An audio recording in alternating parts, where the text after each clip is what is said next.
All right, it's a live episode of Locked On Pelicans. Joe Dumars' first media address sets the stage for the Pelicans' future. I'm going to tell you the pivotal moments, what sounds good, what's a big concern in today's live episode of Locked On Pelicans. Let's go.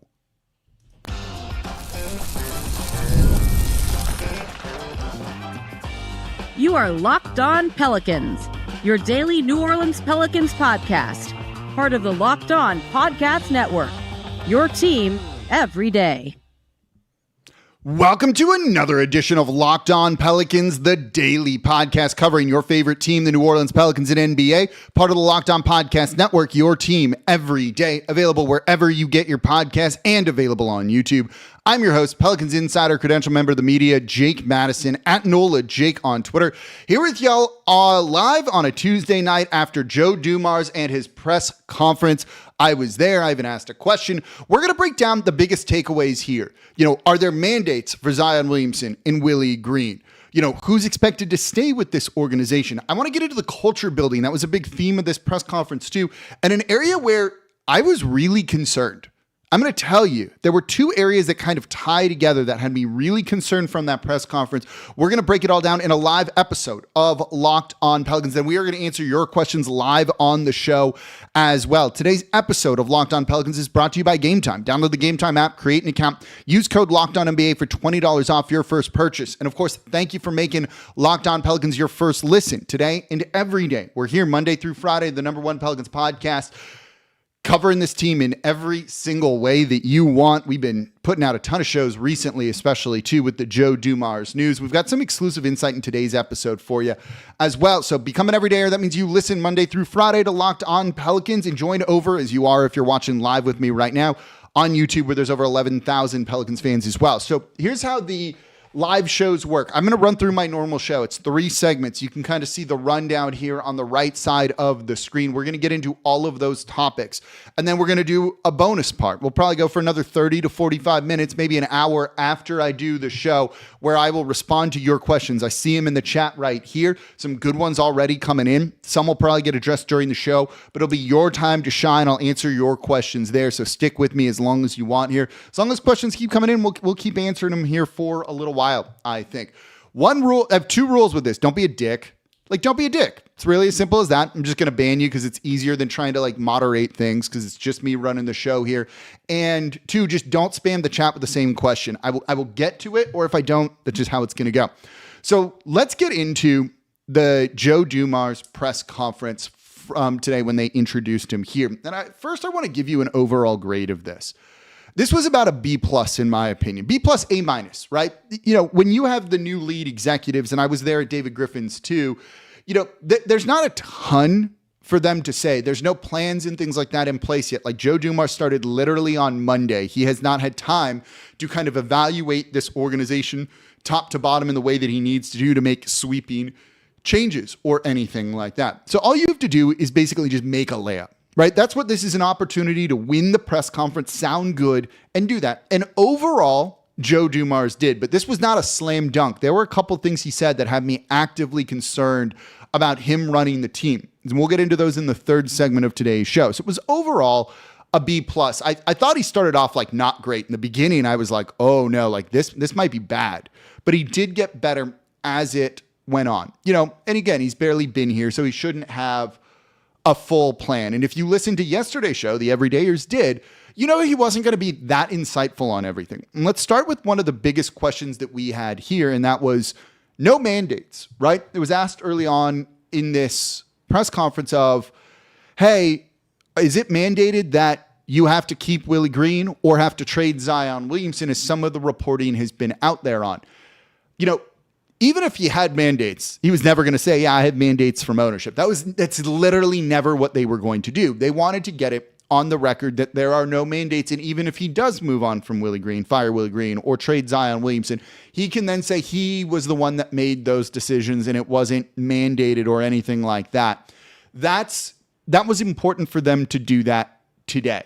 And they did that, right? They wanted that kind of on the record. We expected him to say that, even if we actually believe there are mandates and that it was probably, in my opinion, mandated that he keep Willie Green. Look, they mandated that Alvin Gentry be kept when David Griffin took over as well. So that's not a surprise. And on the Zion Williamson front, he talked about, I'll talk with Zion Williamson. They've talked on the phone at least a little bit already, he had said. They've interacted before, let's call it that. And he's going to take more time to kind of evaluate and figure all of that out, which is truthfully what he should be doing. And we'll get into this in the next segment a little bit more. But I asked him, what is your process for understanding what's going on here with the team, the culture around the team currently? And his big thing was listen a lot, talk a little bit. Listen more than you talk, which is how it should be, right? Anyone who's stepping in a leadership position in almost any organization, if you do like a 30, 60, 90-day plan or whatever form you use of that, the first beginning part of that is just like shut up and listen. Learn, absorb, and listen. And Joe Dumars is coming in and doing that, and I think that is a good thing here. Partially because they have some good people here, and we can go with that next, right? Willie, on the Willie Green front, Willie Green was there. Willie Green was wearing a suit and was there, right? The other coaches were in workout gear and things like that, but Willie Green was just smartly in a suit, probably making a good first impression. And a theme throughout the Joe Dumars press conference when he talked glowingly about Willie Green. He's known Willie Green since Willie Green was in high school in Detroit, college in Detroit. This is someone that he has known and is familiar with for an exceptionally long period of time. It sounds like no matter what, mandate or not, Willie Green is safe. Simple as that. Maybe that changes. It could, but it sounds like Willie Green is safe from the way he just kind of spoke about him during the press conference. It would be a little bit weird otherwise if that doesn't end up happening when it comes to all of this. So I think Willie Green's going to be safe. Swin Cash was there as well. A couple of there's three other people I want to mention. A couple other people I want to mention. Players who were there was CJ McCollum and Jose Alvarado. No Zion Williamson. The team did exit interviews after their final game last Sunday, so that's not really a big surprise that a lot of players weren't there. They likely just got out of town. CJ staying here. Jose is staying here. They were at the press conference. All of the assistant coaches were there that I saw. So that group seems around at the very least. One name that I want to point out that was, in a waiting room, they had Joe Dumars' family, Gail Benson, Dennis Lauscha, Mickey Loomis, Greg Bensel, a lot of like the really high up people with the organization were in kind of, call it a green room with Joe Dumars. Another person that was in that green room was Bryson Graham, the current general manager of the Pelicans. He was elevated to that role when Trajan Langdon left the team. Bryson Graham has been given a lot of credit by David Griffin and Trajan Langdon and other people within the organization over the past couple of years for kind of being the draft mastermind. He was the guy that found Jose, the guy that found Trey, the guy that found Herb Jones and really wanted the team to draft those guys. Bryson Graham, I think, has done a very good job as a general manager of the organization in terms of draft prep, all of that sort of stuff. The fact that he was in the green room, let's call it, with Joe Dumars seems to signal he's safe. And given that Joe Dumars has not been a good drafter when he was running the Detroit Pistons, good in other ways, but definitely not good as a drafter, keeping Bryson Graham and a lot of the other people in the front office is a very smart move, in my opinion, for that sort of thing. So it kind of gives you an idea, I think, here of who's staying. And for the most part, it sounds like a lot of people are going to be staying, at least for this coming year. It's also worth noting with that those people have contracts with the team. David Griffin had one more year left on his deal. Usually the entire front office is kind of aligned in that, so that if you get rid of one, you can kind of get rid of all of them, or if they kind of all expire at the same time, cool, we can just wash our hands with this. Bryson Graham likely has one more year on his deal, if not longer, given when he was promoted. David Griffin came in. He kept a lot of the same front office people, and then slowly over the years, probably pushed some people out, made some changes. People that had been there under Dell Demps, who served under David Griffin in the first year, then left when their contract expired and it wasn't renewed. All of those sorts of things. So it sounds like, this team, which has done very well drafting recently, is likely going to still be kind of retaining those folks that have led a lot of that success. I want to see some changes in the organization, but I think keeping those people is pretty smart when it comes to all of that. I see someone asking, Michael Green says, but is Zion safe? I think it's up in the air right now. We'll get into that more in the next segment. That's kind of the big Zion one there when we talk about culture with it all. One of my big takeaways from Joe Dumars coming in, and this will tie into the culture thing, which we're going to talk about next, is it almost feels like he's going to be auditing this team, this organization, this franchise in some capacity. He wants to get in there, listen to a lot of people, have them tell their sides of the story, and then make decisions kind of based on that. I wonder if that's going to mean some implications, and I'm going to talk about this more in tomorrow's show, Thursday's show. This is technically Wednesday's show, about the player performance and care team, the medical staff, if you will. So that's kind of my some of the biggest takeaways of it. It feels very much like Willie Green is safe. A lot of people are going to be staying. And it does seem like Joe Dumars is a little bit more of like a high-level kind of guy, setting the tone and then letting the people below him just go and do their jobs. So let's get into one of the big themes of the press conference, which was culture building and words around that. And what that means for someone like Zion Williamson, because I think it has the biggest impact on him. That's coming up here next in today's episode of Locked On Pelicans. Today's episode of Locked On Pelicans is brought to you by Game Time. There's nothing like the atmosphere of live events, whether it's an NBA playoff game, a concert, a comedy show, theater, or more. Sometimes you just get in there around the people. It's a live event. It's just a lot of fun. And with Game Time, you can be part of it without the stress of last-minute ticket hunting. Game Time makes it fast and easy to get playoff tickets, concert tickets, whatever it might be, even when demand is sky high. Prices on the app actually go down as tip-off or your event gets closer, and their last-minute deals can save you up to 60%. Last-minute deals. You're bored on a Friday, you need a good date night or something like that? Get on the Game Time app, see what's out there, and get a great deal on last-minute tickets where you can save up to 60% off. And I love the all-in pricing. No surprise fees at checkout. What you see is what you pay. So take the guesswork out of buying tickets with Game Time. Download the Game Time app, create an account, and use Locked On NBA for $20 off your first purchase.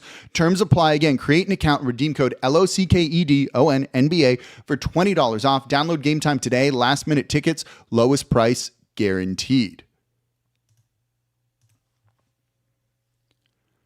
And thank you for making Locked On Pelicans your first listen today and every day. We're here Monday through Friday, the #1 Pelicans podcast, covering everything you want to know about this Pelicans team. So please subscribe wherever you get your podcasts and join over 11,000 Pelicans fans on YouTube as well. And never miss an episode. Become an everydayer. If you're an everydayer in the chat, let me know right now.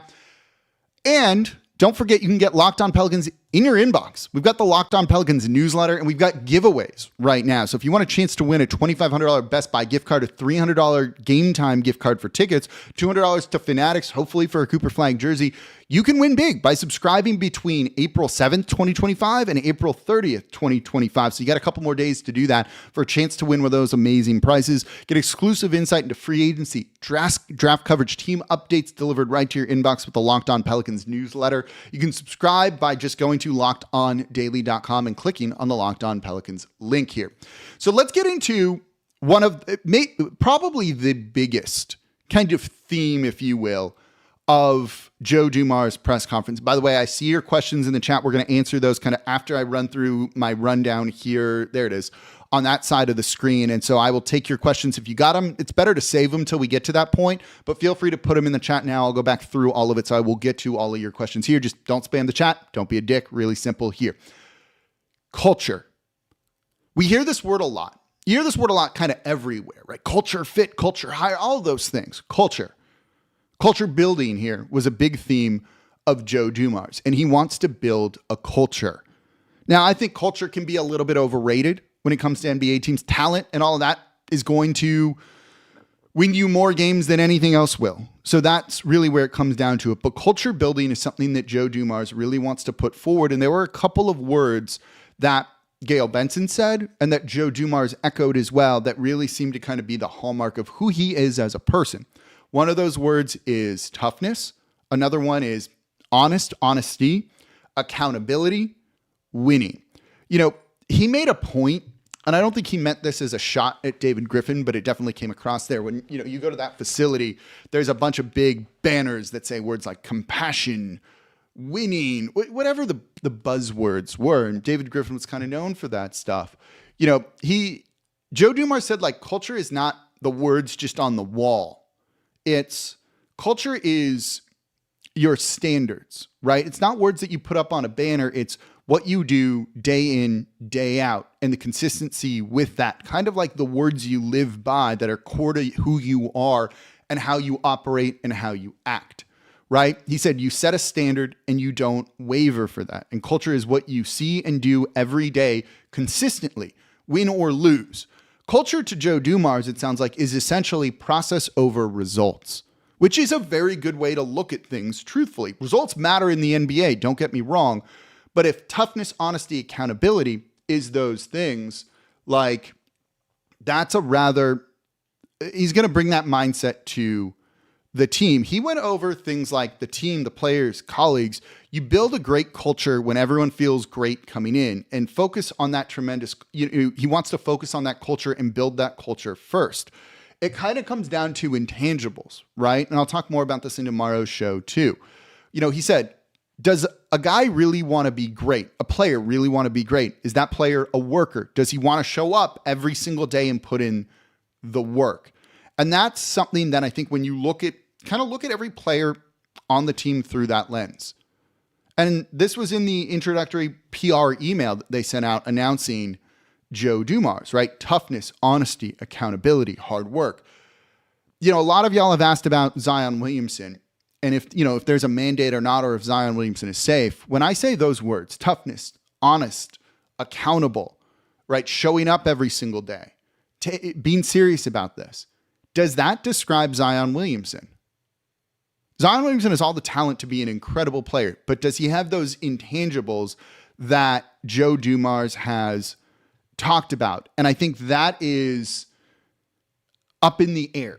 So while maybe there's no mandate, and maybe there is, for Joe Dumars to trade Zion Williamson, it's besides the point. If they're building that culture that Joe Dumars wants, does Zion Williamson fit into that? I'm asking you, right? I don't mean this as a rhetorical question. I'm here hanging out with all y'all. It's an interesting question, right? Does this guy really want to be great? Is he a worker? Does he want to show up? Those are direct quotes from Zion Williamson, right? He's spoken to Zion Williamson before in the league office capacity when it comes to fines, discipline, all of that stuff. And he's like, I'm not going to share those. It was kind of funny. But those are the things that Joe Dumars is looking at installing first.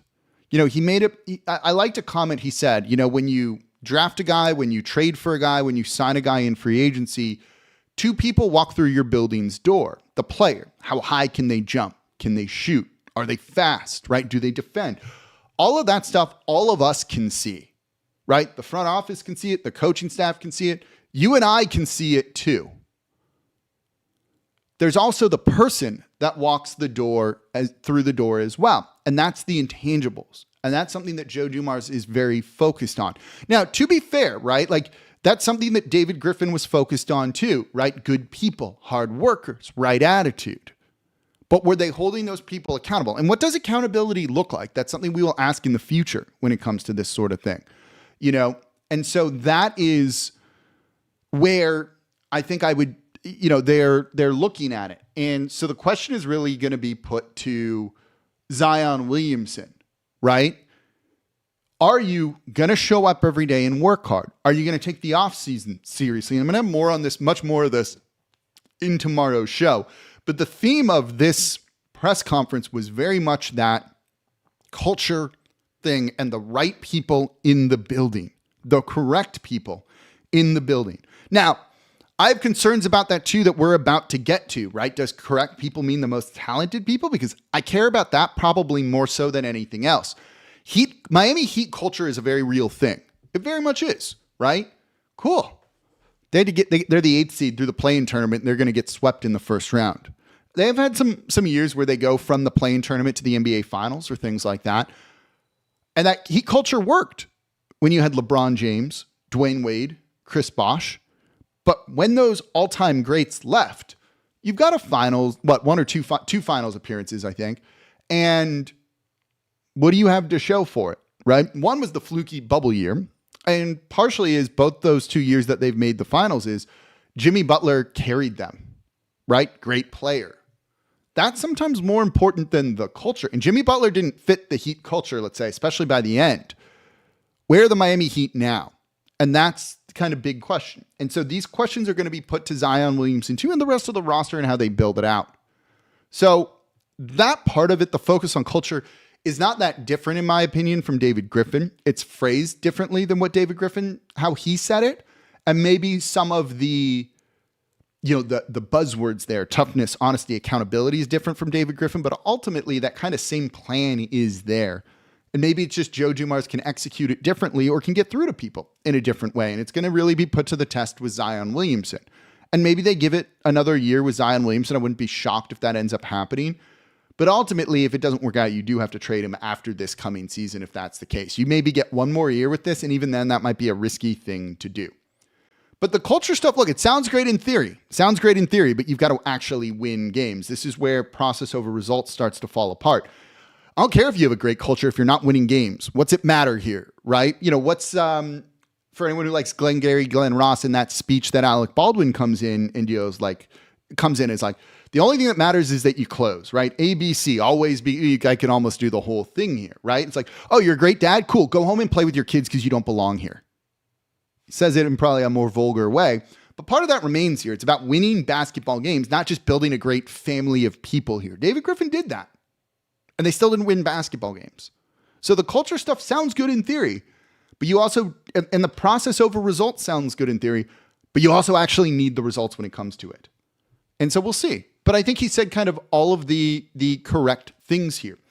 So let's get into the concerns, because as I said in the beginning part of this show, it's tough to not do well in one of these press conferences. It's really hard to not do well in one of these introductory press conferences. When you look at how Joe Dumars started this, I was like, this isn't good. He got better as it went on. I'll tell you why I kind of immediately was like, oh, I don't really like this. That's coming up here next. My big concerns around Joe Dumars. There's two areas when it comes to it. That's coming up here next in today's episode of Locked On Pelicans. Today's episode of Locked On Pelicans is brought to you by Amazon Fire TV. Did you know that your Fire TV is also an Xbox? You can turn any TV into your gaming and entertainment hub with Fire TV Stick 4K devices. There's no console required. All you got to do is just grab your controller, subscribe or sign into Xbox Game Pass Ultimate with EA Play included, and you're ready to go. I'm a big gamer. You can dive into hundreds of premium titles. EA Sports College Football 2025, Call of Duty Black Ops 6 and Avowed, or Warzone as I like to play, as easily as you stream your favorite shows. It's gaming made simple, and it's all on your Fire TV. With Wi-Fi 6/6E and auto low latency mode advanced technology, Fire TV Stick delivers smoother, more responsive gameplay with lightning fast speeds you need to stay competitive. Or maybe you're not a gamer. It's okay. With 4K streaming, you can watch more than 1.5 million movies and TV episodes from your favorite subscribed services like Netflix, Prime Video, Disney Plus Max, and more. So head to Amazon.com/Fire TV Locked On to get started. Xbox Game Pass Ultimate subscription and compatible controller required. Available on select devices, including Fire TV Stick 4K 2nd Gen, Fire TV Stick 4K Max 1st and 2nd Gen, and Fire TV Cube 3rd Gen. And thank you for making Locked On Pelicans your first listen today and every day. We're here Monday through Friday, the #1 Pelicans podcast, covering everything you want to know about this Pelicans team. So please subscribe wherever you get your podcasts and join over 11,000 Pelicans fans on YouTube as well.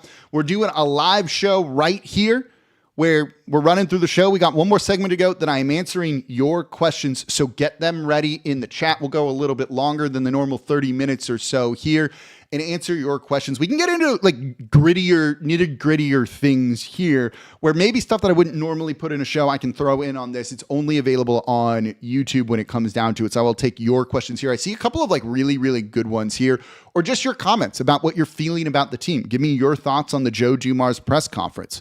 Did you feel good about it? Give me a grade for it. Whatever you want to put in the chat, go ahead. Just don't spam the chat. Don't be a jerk. Really as simple as that here. We can even go into the questions that were asked of Joe Dumars and what the expectation is there with everything. So for your second listen today, Locked On Saints, it's draft week. They're going to be a new QB in New Orleans? I hope so. What does Ross Jackson think? Host of Locked On Saints. He's covered it all over there. Everything you need when it comes to the black and gold, part of the Locked On Podcast Network, your team every day. So let's get into my big concerns from the Joe Dumars press conference. Like I said, this is an easy, let's use a basketball analogy, right? Like this is an easy 2 points. This is an easy 2 points. It should be an easy 2 points. And while I think Joe Dumars nailed the layup, he did not slam dunk the basketball through the hoop here where you walked away from that and be like, whoa, that was something. Walk away super impressed. I walked away from this feeling fine. That's why I graded it a B+, right? That's probably what I'd put it. There were two areas that actively concerned me about what Joe Dumars said. And one of those kind of goes to the culture part that he was talking about, right? I have concerns of people versus talent. He'd said 2 people walk in the door, player in person, and you need to know the person. And he had some lines about wanting good people. He said, you fill your building with like-minded good people. You win with good people. Want to hire good people. Want to bring in the right players. Okay, sure. But then he added this other thing. And look, this is a platitude that gets said by almost every single freaking team out there. And it makes zero sense to me. And it was repeated here, right? Joe Dumars talked about the culture of New Orleans, of the state of Louisiana in general, and the type of people that are here. And I have a big problem with this in general, right? Because New Orleans has so many different areas that the culture is so different in each one of those. The culture by Tulane University is different than the rest of Uptown, which is different than the French Quarter, which is different than the Bywater and Marigny, which is different than New Orleans East, which is different from Gretna and the other parts of the West Bank, right? There are some maybe similarities there, but you don't necessarily see this one thing that kind of encapsulates it all.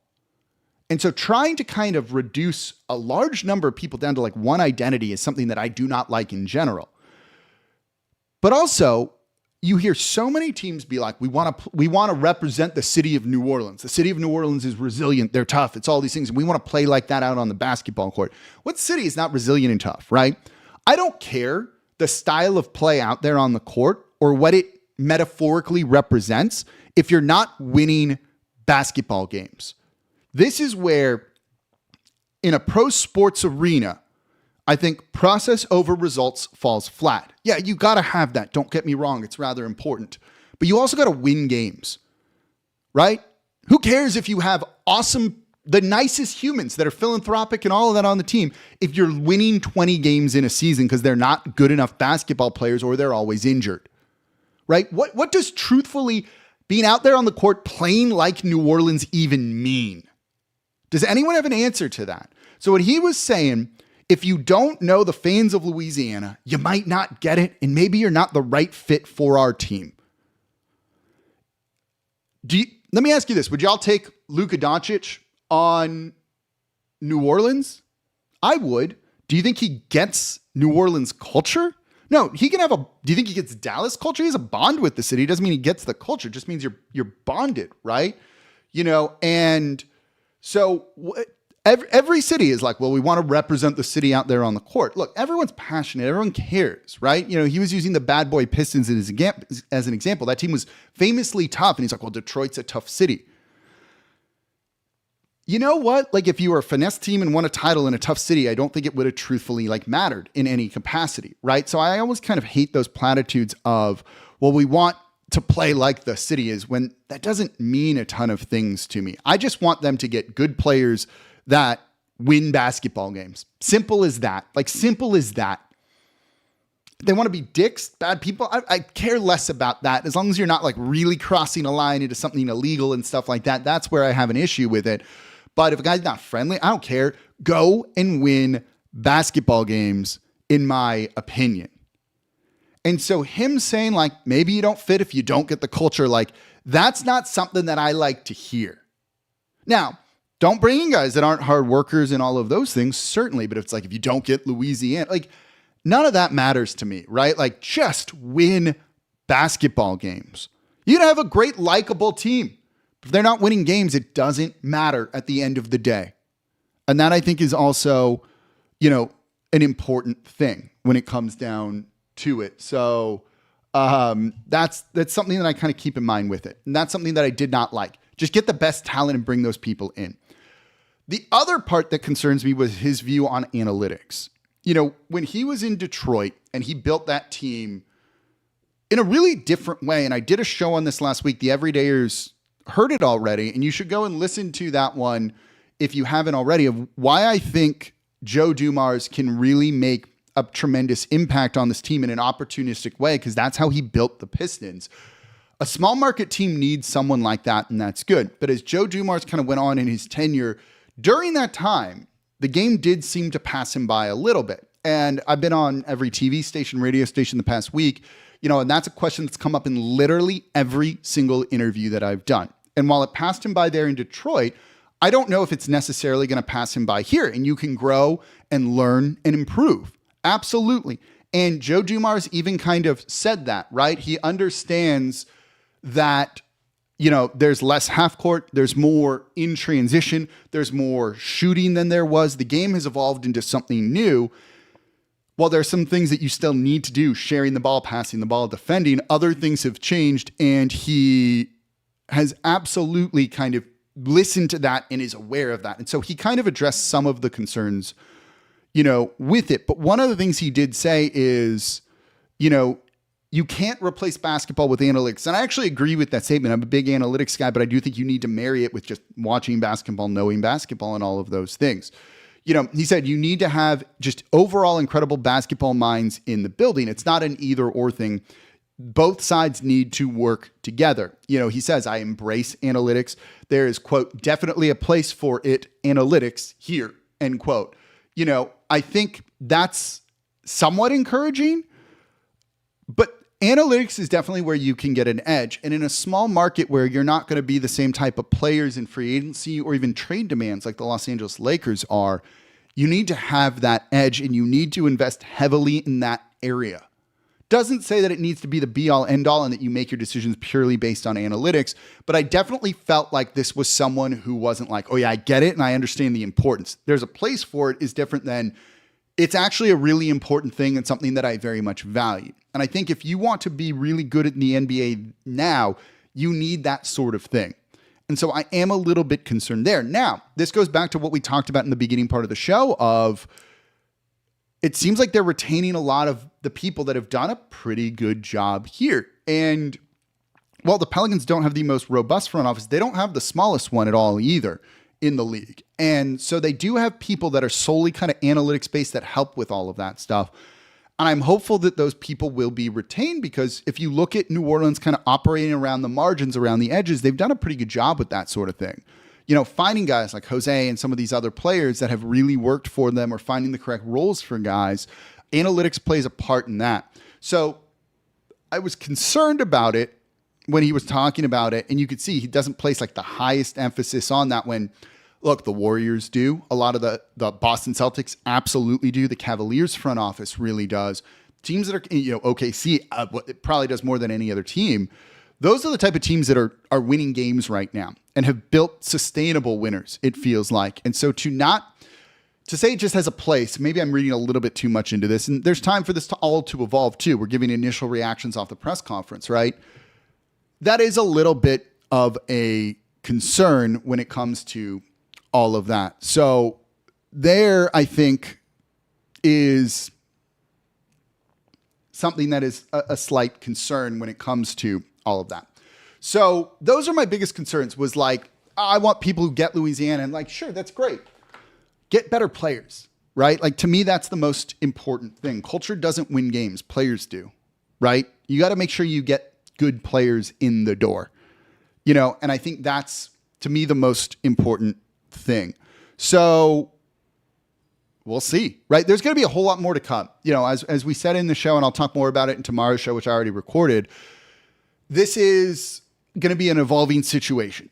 So here's what we're going to do now. I'm going to wrap up the show, do my normal outro. I'm going to hit the little end card video. It's going to be up for 5 seconds. Stay with me. I see your questions in the chat. We'll get into these and I'll start answering your questions. There's some really, really great ones in there. And that's where we're going to go from here. So it's like a bonus part of Locked On Pelicans. So thank you all so much for listening to this live episode, participating in this live episode of Locked On Pelicans. Your passion, all of that is so much fun. I love being part of this community. As always, I'm your host, Jake Madison, at NOLA Jake on Twitter. This is the Locked On Pelicans podcast, part of the Locked On Podcast Network, your team every day. Stick with me. Your questions coming up right now here on Locked On Pelicans.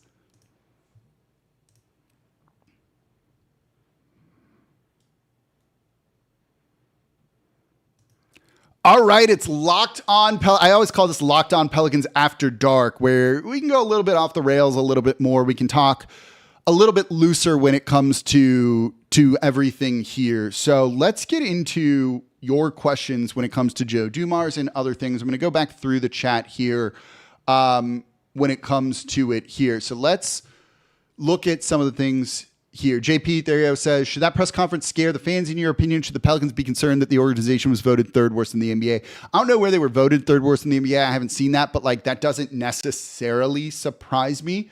Look, historically, this is not a top tier franchise, right? Even in the best case scenario, you wouldn't probably be voting them in the top third, probably not even in the top half of the NBA. But one thing David Griffin did was I do feel he left the overall like infrastructure around the team in a better position than it was before, investing in the facilities, things like that. That stuff does matter. And they're in a better position than they were. Ultimately, what this comes down to of if you rate an organization is, do you win? Do you win? If you win consistently, you're considered a good organization, right? Because you're doing something that works. Pelicans just have to win, and they have to win consistently or get to that point. Maybe you have to go through a rebuild before you get to that point. We'll see what they end up doing, and a lot of it might hinge on Zion Williamson. And JW here says, give Zion one more season to prove he can finally stay healthy and make a major impact. If it doesn't work out, then Zion is out of time and luck, and he can be traded. Look, I think it could go either way with Zion Williamson right now. We'll see what Joe Dumars says. Maybe there is a mandate from ownership. There easily could be when it comes to that, and we'll see. But you can only go through this max one more year if he doesn't put it together. And even then, there's no guarantees that he's going to play 70-plus games again. He played 70 games last season. He played 30 games this year, right? It looked like everything had kind of finally done there, and it was like, well, then it all fell apart the next season. So not fun here. Oshner, the Ronald McDonald of healthcare, which is a perfect name because I'm actually going to be talking about Oshner in the Thursday episode of Locked On Pelicans. We're going to do some Mythbusters when it comes to that with everything goes. Great analysis of late, Jake. This franchise doesn't deserve you. Nah, they deserve me. I like being here, but I appreciate the kind words when it comes to it. Josh L says, finally caught the live stream when it was live. I'm happy you were here. I tried to do this one a little bit later so we could hopefully be past dinner and stuff like that for a lot of folks so that people could join and hang out and do all of this. Colin Roberts said exactly what you would expect him to say. Like pretty much, the real person that would give a lot of insight into the process and really be able to answer questions that we want would be Gail Benson. They're not going to make her available for media availability. No owner is really doing that. No governor, if that's the right word to use, is doing that around the NBA. But truthfully, that's the person who needs to be questioned a little bit more. Joe Dumars literally started yesterday, right? You would imagine a lot of that day is literally your normal first day on the job. Let's set up your direct deposit and those sorts of things when it comes to all of it, right? He hasn't had conversations to do a deep dive on the organization yet.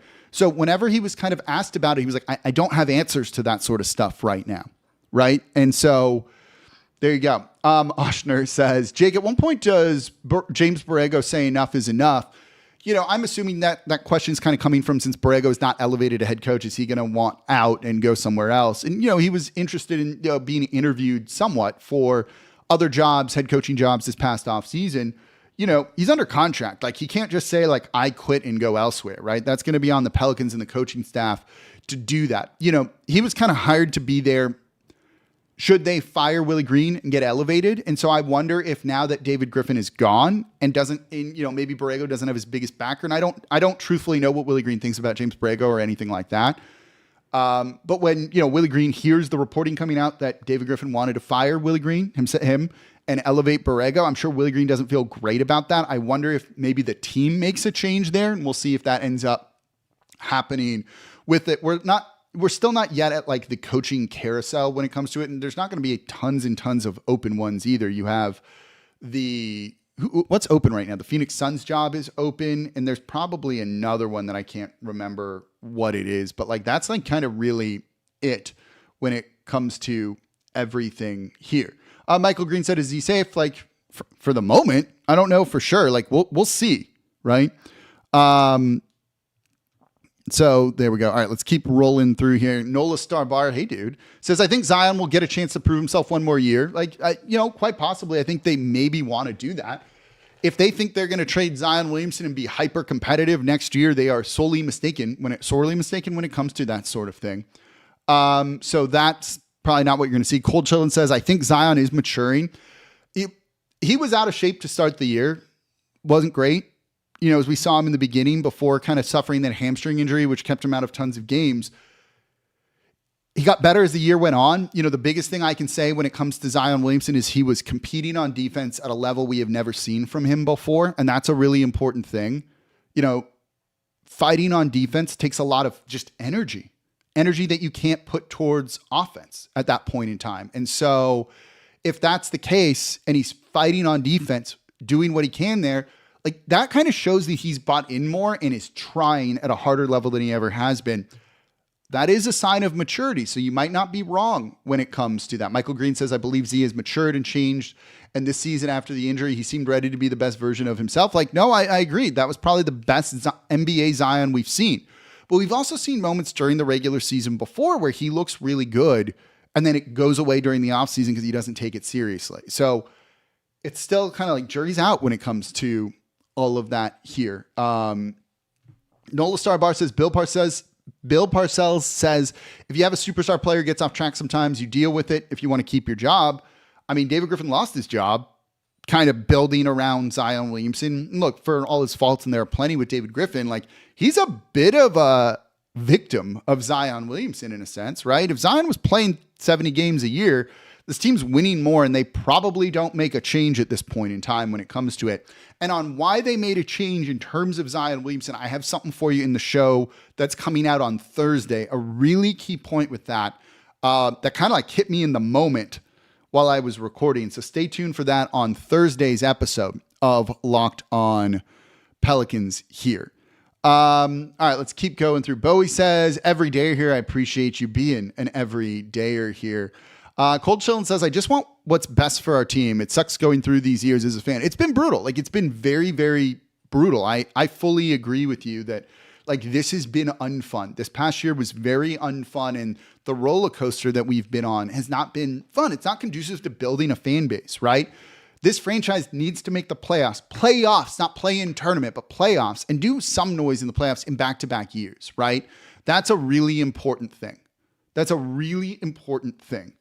About all of that. So they need to find a way to be consistent, right? And so that's what it is. Okay, here's a great question. I love this question here. Cold Chillin, do you think Joe Dumars created a culture in Detroit? And if so, is that culture still there? It seems like it. They still play with a certain toughness till this day in Detroit. Detroit just won their first playoff game in 21 years. They just won their first playoff game in 21 years. Who cares about whatever culture was there when Joe Dumars left? You didn't win a playoff game, not a playoff series, a single playoff game for 21 years. Does your culture matter if that's the case? I'm pausing for dramatic effect, right? That's a long time. If your culture is that strong, shouldn't it win you playoff games? I talked about this in this show with the Miami Heat, right? Heat culture works when you have good players. Not because it's Heat culture. It's Jimmy Butler, it's Dwayne Wade, Chris Bosh, LeBron James, right? Now those guys aren't there. And what's Tyler Hero doing? What's Bam Adebayo doing, right? It was Jimmy Butler that got them to, those two finals and all of that stuff, right? Brandon Adkins says, I'm nervous. Do you think where we land in the draft affects Zion's status on the roster, a.k.a. we get Cooper Flagg? You think Joe Dumars just tries to reset? I could go either way on this, and I've talked about this on previous shows, right? If you end up with Cooper Flagg, your timelines are kind of unaligned all of a sudden. And so maybe do you need to align your timelines? And one thing we've seen, whether it's Denver, more famously the Golden State Warriors kind of trying two timelines, like two timelines doesn't work. So you kind of need to pick a direction about what you want to do, right? Are you going to compete and go for it? Or are you going to kind of build around your new star player? So, if you get Cooper Flagg, I think you can take that as an opportunity to kind of bottom out for another year, kind of slowly build yourself up and try and build something sustainable a la OKC.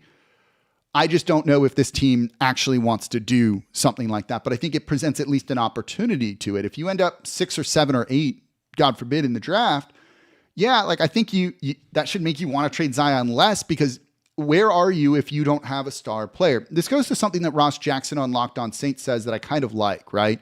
If you don't have a long-term QB, you're rebuilding in the NFL. If you don't have a long-term QB or an answer to QB, you're rebuilding. No matter how good you are or how mediocre to above average your QB is, right? If it's not a long-term solution, you're rebuilding, because that's the most important thing. If you don't have, a core player, you're rebuilding. You end up 7 or 8 in the draft and you trade Zion Williamson, you'll get a fine player at 7 or 8. I love Jeremiah Fears. Jeremiah Fears, to me, isn't right now like a 1A on a team. So it means you're going to need to rebuild anyway, right? Or you could trade that pick and keep Zion, and you can kind of figure it out from there when it comes to it with all of that. So I think that's something that's important. Nola Boy 504 says, how do you feel about Joe Dumars saying he wants to address the injuries? I'm actually talking about this more in tomorrow's episode I keep saying tomorrow's because I kind of work a day ahead. Thursday's episode of Locked On Pelicans. We're doing some myth busting around Oshner and what that is. But yeah, I think Dumars is going to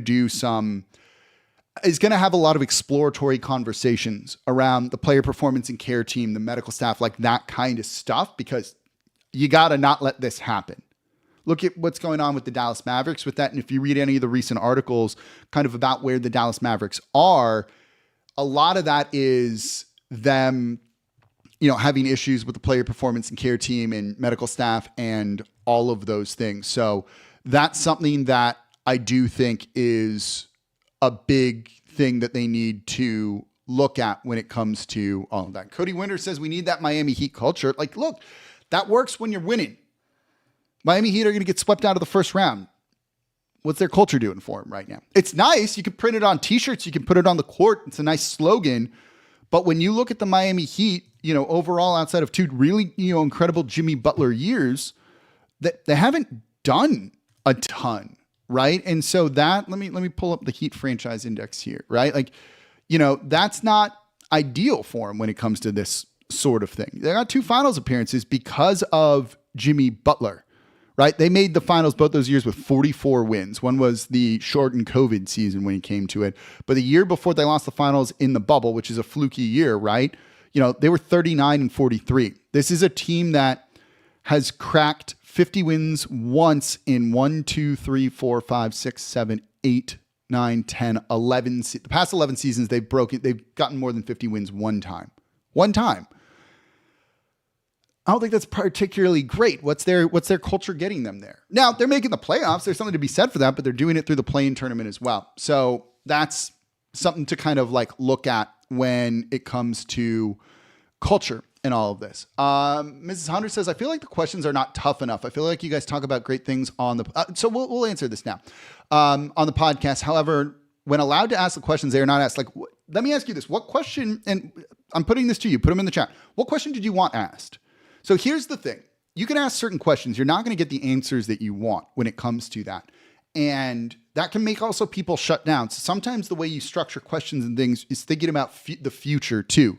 There's somewhat of like a chess game when it comes to it here, right? Joe Dumars took a job because someone offered it to him. That process has very little to do with him, and he's not going to really be able to speak on the process of how he got hired. This is why I said earlier when it comes to this, being able to ask Gail Benson questions would be good. But Joe Dumars isn't going to really have the answers that we are hoping for when it comes to it, right? And he was asked about, was there a mandate? And what did we expect him to say? No.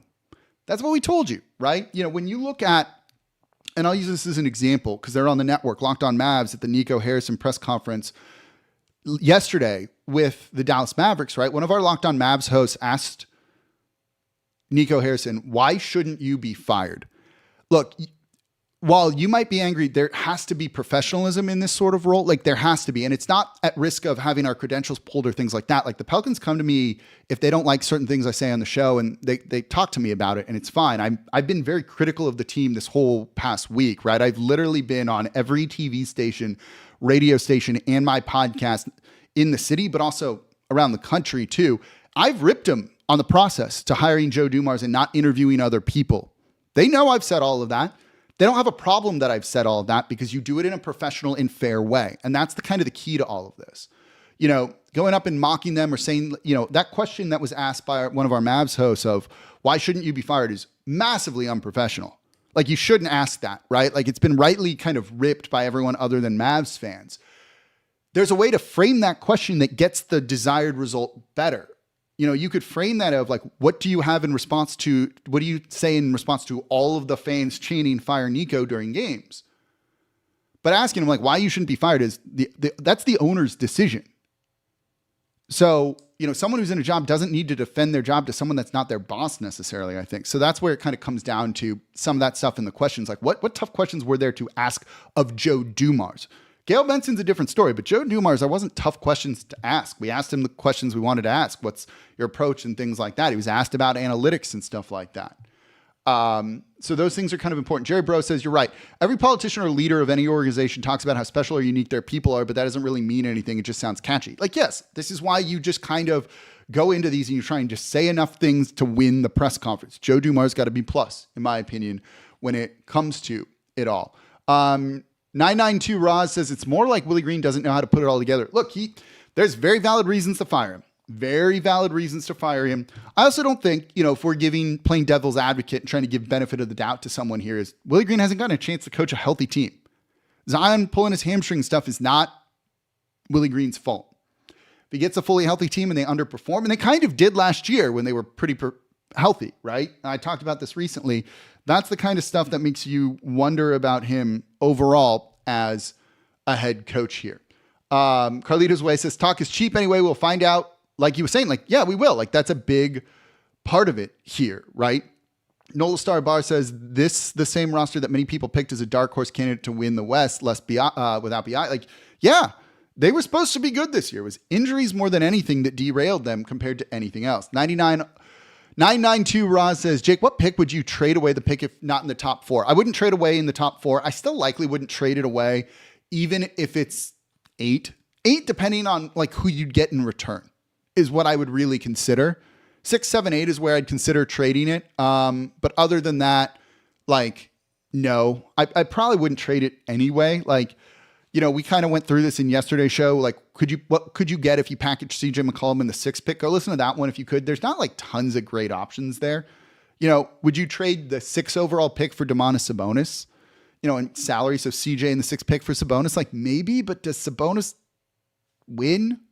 It's a valid question to ask, I think, right now here. King T says, okay, Jake, sell me hope. Bad process to hiring a GM, mandate to keep lame duck coach, and trading Zion, cheap owner. This seems like rough years incoming. It could be. Go back to my last Friday show. There's positives why Joe Dumars might be like the exact right person for this team. He's a very opportunistic, like front office executive. That's how he built that Pistons team. There was like some very smart moves there that he made early on in the tenure that paid off with a title win in one of the most unconventional teams that we've ever seen. Maybe you need unconventional here. You need to be opportunistic in a small market when it comes to this sort of thing. D-Max says, discussion goes back to the Jordan rules. Do your star players get special treatment? And if not, will you alienate your star? Of course, Jordan had championships to show it. It also goes to Dennis Rodman, the worm on those teams too. Like, they just let him go to Vegas to party for 2 days before coming back for the team, right? I talk about this more in tomorrow's show. I actually talk about this more in Thursday's show about the Jordan rules. And there's a couple of things with that. I didn't use that exact phrase. Thank you for saying that. That's like a very good way to put it. Do you want that? Or do you want to kind of set some standards down? Or do you have to work your way to that point and not get there in the first place? I think those are very valid questions. And that's a very good comment and question in there with everything. Cajun says, Brooklyn receives CJ, Kelly Olynyk, Jordan Hawkins, 2026 Indiana first rounder. New Orleans receives Claxton, 2025 first rounder. They have 4 and a 2025 second rounder. Yeah, I'd do that. Claxton would do really well. I wouldn't trade the 6th pick this year for Claxton, but like the Indiana pick and salary and stuff, like, yeah, I'm on board with that trade. I don't know if Brooklyn does it, but frankly, anyone on Brooklyn should not be safe. Everything here. D-Max says, notice how Dumars said you can't just put stuff on the wall. Shut it, Griff. Words are different for Dumars and words matter. I mean, he said all the words too. He just doesn't put them on the wall.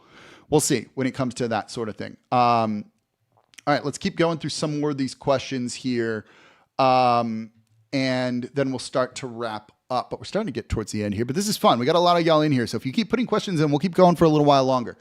P. Dusa says, for 6 years, the Pelicans had nothing but injured players. The only thing we should hope for is that the Pels kick the damn curse. I agree, right? Like that would be great. Would love that. That would be very, very good. D-Max says, forget Heat culture. Cool.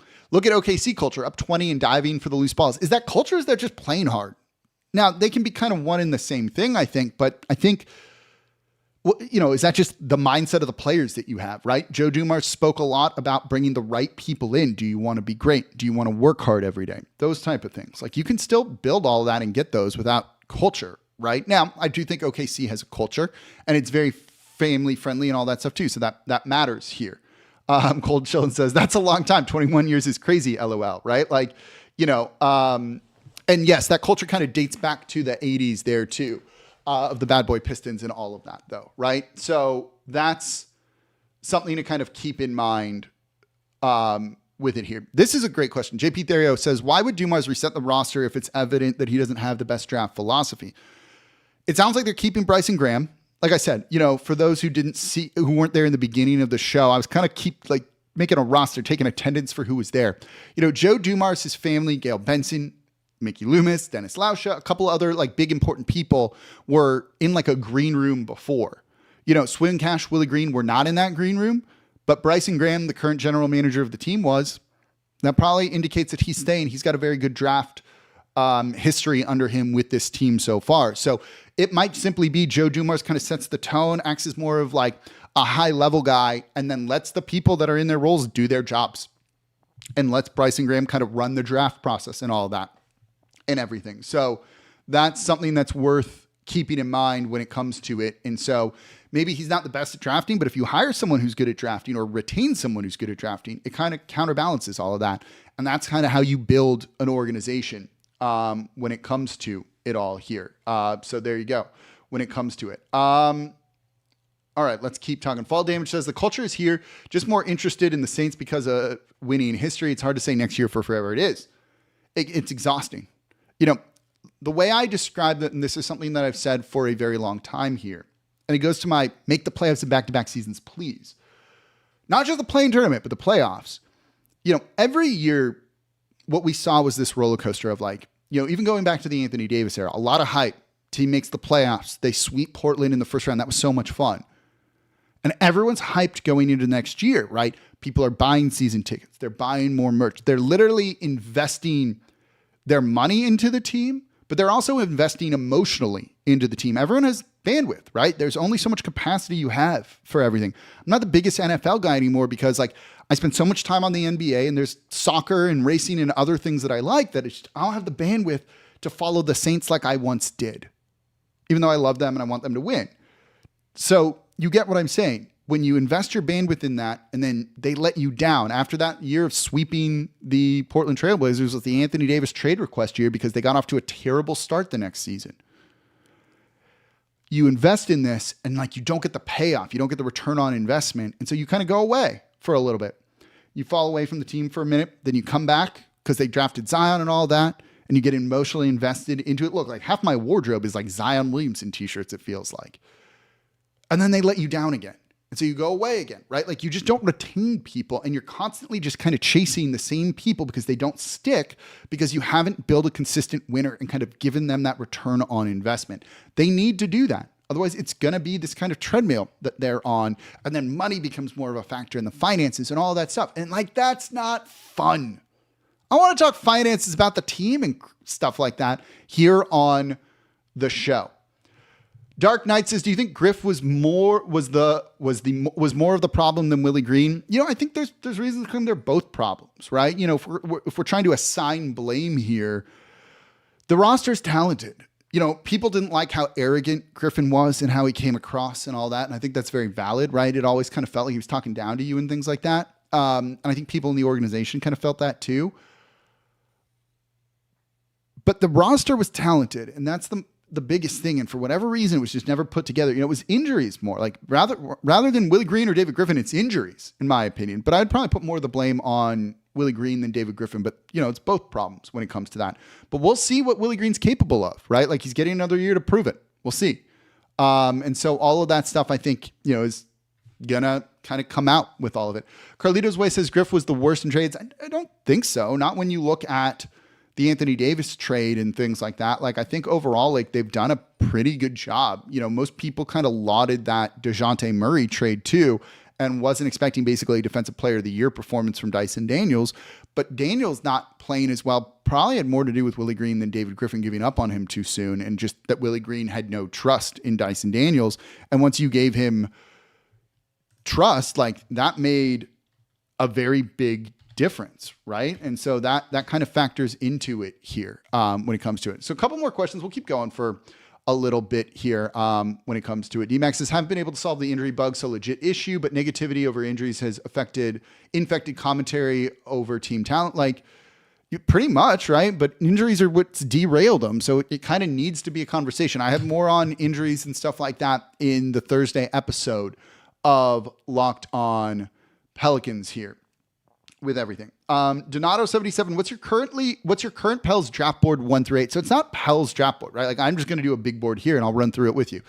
I have Cooper Flag 1, Dylan Harper 2, Ace Bailey 3, VJ Edgecombe 4, Con Knipple at 5. I have Trey Johnson at 6. I have Cayman Malawach at 7, and then Jeremiah Fears at 8. Derek Queen is 9 there, and then Yakachonis is 10 for me, but subject to change with certain things when it comes down to it. But that's kind of my board right now as I am kind of like looking at everything here. Daniel Harris says, how much stock can this team put into role players? Every year the team goes heavy on rotation players and hope they turn into something special. Who's the guy we're keeping around for too long? That's a great question. I actually love that question. We talk ourselves. So this is a thing that most I found, and I get to see this, right, from being part of the Locked On Podcast Network and having like more of a perspective around the league when it comes to things. I think this is really helpful for me being an analyst with this sort of stuff. I'm not just like zeroed in on the Pelicans tunnel and all that. I actually get a wider perspective from talking to other hosts who kind of have the pulse of their fan base too.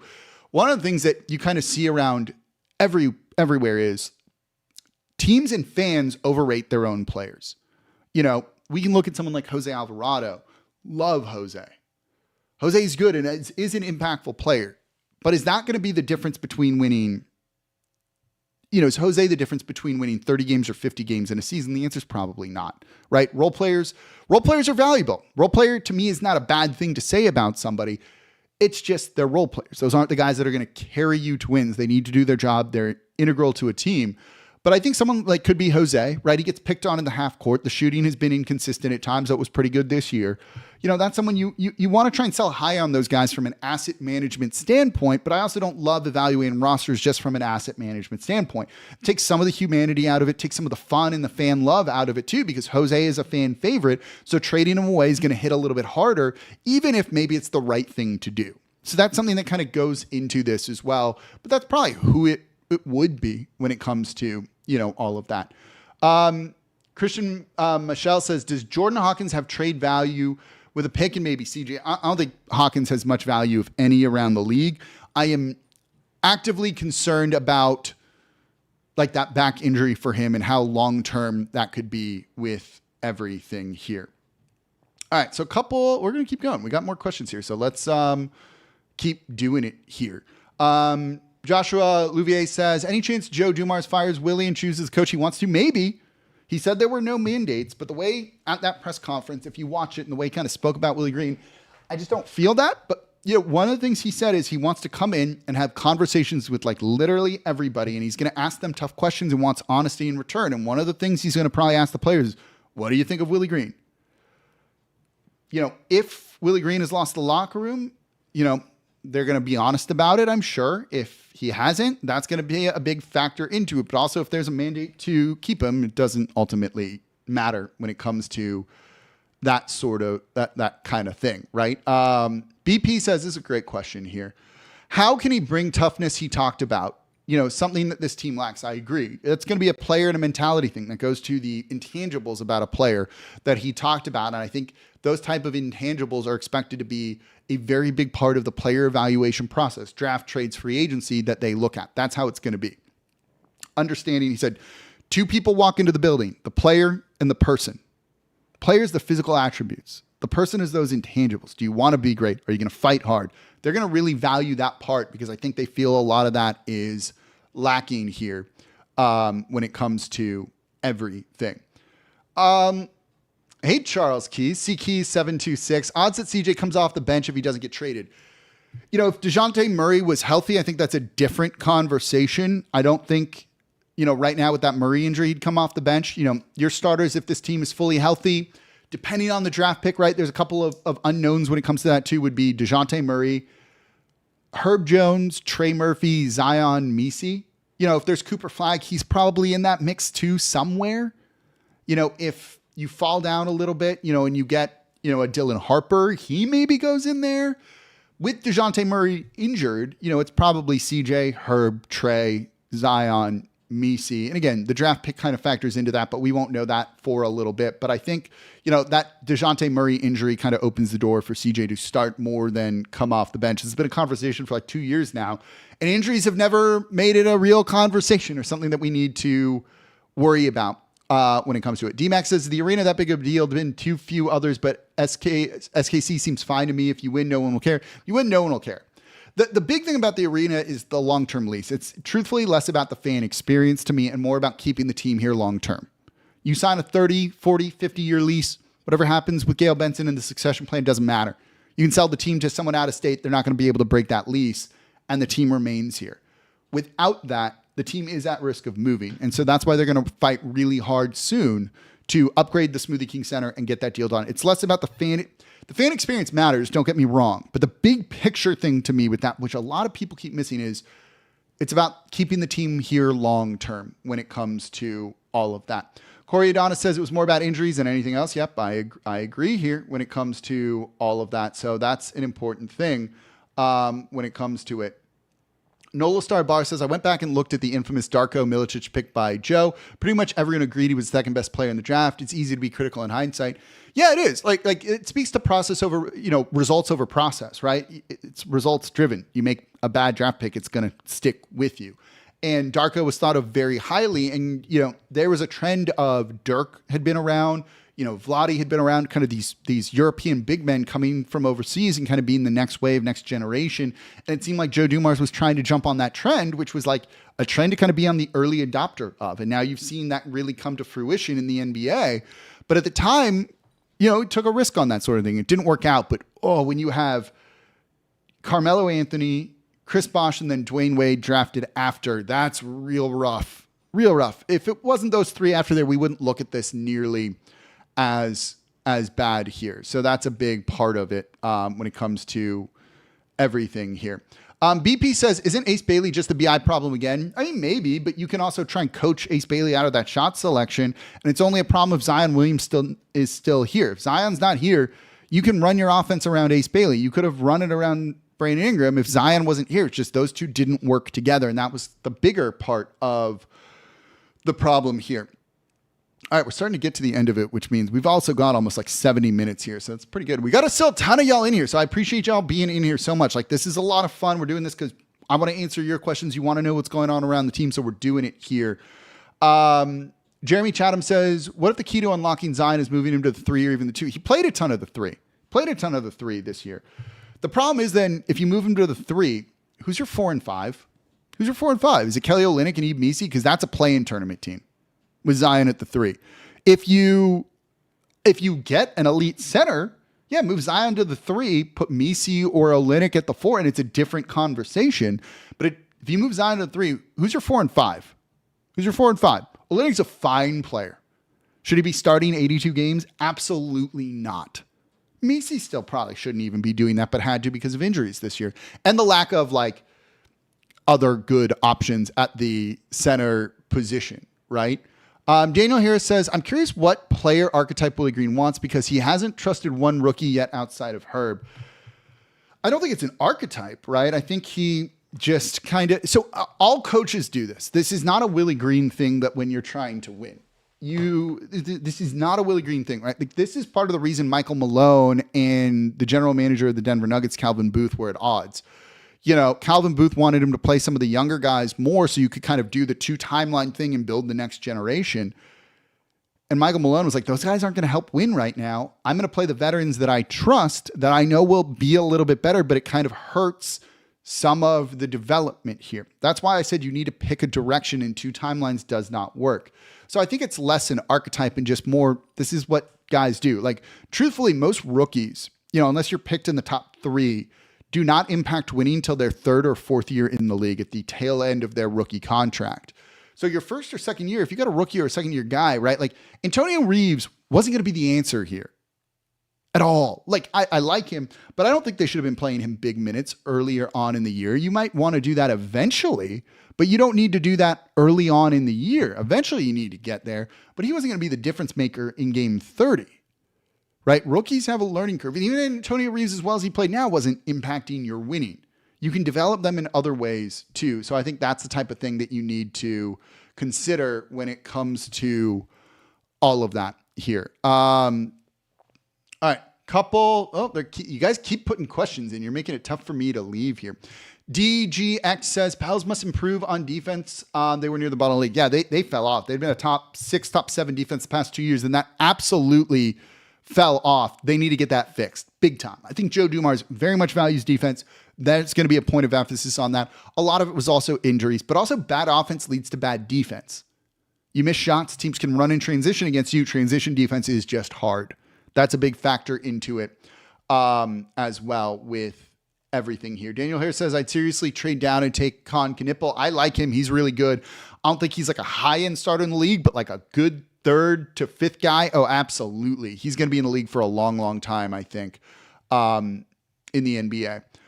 Jonathan, Mr. Shive says, if we get Cooper Flag, will Willie play him or will he Trey Murphy him? I think if you get Cooper Flag, you have to play him. It's just as simple as that, right? I think that's, if you don't, I'd be very confused here. Fall Damage says, how much control do you think the players themselves have on whether they play or not if they're 80% healthy? They have like 100% control over that.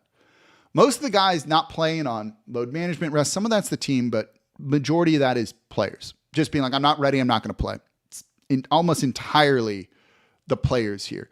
Joshua Louvier says, I think they should rebuild the arena closer to the Riverwalk. They should, but that's not going to happen. It's just not going to happen. There's not a footprint to be able to kind of do something like that. And the money it would cost is so expensive that I think you'd also have a big fight to get public funding for that. I just don't think that that's really going to fly with that sort of thing here. JP Therio says, when do you think you'll do your next live show? I'll definitely be live after the lottery. Like 1000% will be live after the lottery. I could not tell you specifically when the next one does. It's just kind of how I'm feeling, but maybe we do these once a week in the off season like I've done before. So maybe why don't we try and do one next week too? JP, tell me what date you want it to be next week. We'll see if we can make it happen. Not Thursday, any day but Thursday. Ace, where was it? D-Max says Ace is bigger, stronger dude than BI even now. Ace ends up as a power forward, more Jaren Jackson Jr. than Brandon Ingram. I agree with that. Their shot profile is similar. He's taller. He's definitely stronger. He's a much better defender too.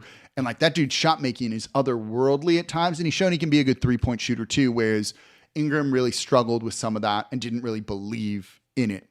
Carlito's Way says Yves Missi is going to shock the world next year. I hope so. Shay Ives says, can Joe make them tougher next season? The players have all the control now. It is, but you've got to find the right. This is why you talked a lot about the right type of player, the right type of intangibles, and those things around the team. Spiro N says, if they part ways with Willie, who's your guy to step in? Borrego, Malone, or Bud? They're not going to be able. So my take on this would be, if they fire Willie Green, they'll consider evaluating James Borrego. But look, you could have done that. David Griffin wanted to fire Willie Green and elevate Borrego, and ownership said no. Why would you? What's going to make them change their mind now, right? That's where part of this mandate stuff comes from with it all. If say Malone or Budenholzer or Taylor Jenkins or Mike Brown, our options here, those are all guys that are going to want like $10 million a year. This team, I don't think they're the cheapest in the league. They're not going to pay a coach $10 million though. They're going to cheap out on that. I'd go after an assistant coach like Sam Cassell or someone like that. That's someone who I would really, really look at. And I'm quite frankly shocked that Sam Cassell has not gotten a job yet either. But that is someone that I am very, very high on and would love to see them like get a job. And I think he's going to be a good coach. I'm trying to pull up. Hold on. There's one other person that I'd be really curious about here as a head coach would be Chris Quinn of the Miami Heat, who's been on that staff for a very, very long time. He's younger, born in 83, right? So he's not like an old person. He's also born in New Orleans, by the way. And I do think he's someone that would be really, really interesting as a head coach. You want Heat culture, right? This is someone who has been an assistant there since 2014. I'd be really curious about him. You know, I spent some time a little bit in the NBA, some time in San Antonio too, but Chris Quinn's a guy that I would be looking at if you're trying to kind of go after some of that like Miami Heat culture, get some of that kind of stuff or approach that they do with everything here. So absolutely, I think an option for a team that should do all of that here. JP says, any day but Thursday is cool with me. I care about this team probably too much and value your opinion in the team. Love asking you questions. I appreciate that. That means a lot, right? Like all y'all hanging out with me for as long as you do on these shows and watching Locked On Pelicans. I'm going to get all sappy for a minute here. Means a lot, right? Like I do this because people listen to the show. I'd probably do this truthfully without people listening to the show. And when I started doing Locked On Pelicans almost a decade ago now, not quite, but almost, you know, very few people were listening in the beginning, and it's fun to see kind of how the show has been built and also how the Locked On Network has kind of gone along with everything here too. But like, I love, this is why you're never going to see me like rooting for another team or anything like that. You know, I always, people being, you know, I'm from Los Angeles, right? People are like, when's Jake going to leave and host Locked On Lakers? Never. It's this team. That's all I'm going to do. Like, I have no interest in doing work for other teams and stuff. I've had other teams and organizations reach out that are outside of the city. Would you do that? No, I'm not interested in any of that at all. It's this team, this city, and that's it. So I appreciate y'all so much for rolling with me, riding with me, being along for the ride, right? However long it's been, whether you're a new listener or you've been in every day or since I've started the show in 2016. I think it was 2016, 16 or 17. That's all great. So I appreciate y'all so much. So let's end it there. BP says every dayer. I love it. So that's really great. I appreciate y'all so much for listening. He says you have more subscribers than Locked On Nuggets. That's not a me thing. That's a y'all thing. That's y'all showing up. I will say this. Final thing. Yeah, Locked On Pelicans, when you look at the rest of the Locked On network, does really, really well compared to our market size. We have the smallest or second smallest market in the NBA, and this show like constantly beats out teams in bigger markets. When those shows should do much better in terms of just raw numbers than Locked On Pelicans does. It's always a constant sign of this fan base's passion and how much you care. Look, I get it. There's reasons not to pay attention to this team right now. Tons of them, in fact, right? This season was brutal. And y'all show up every single day. When Joe Dumars does speak about that mindset and all that, like y'all embody that. I get it. So I really appreciate y'all so much for hanging out with me for almost an hour and a half here, right? Going through the show here, tuning in after 40-point losses, saying hi to me when I'm out in the city, right? Shouting every day or coming to talk to me for a little bit. I love all of that stuff. This show does well because of you, not because of me, not even because of the Locked On branding or anything like that. It's a y'all thing.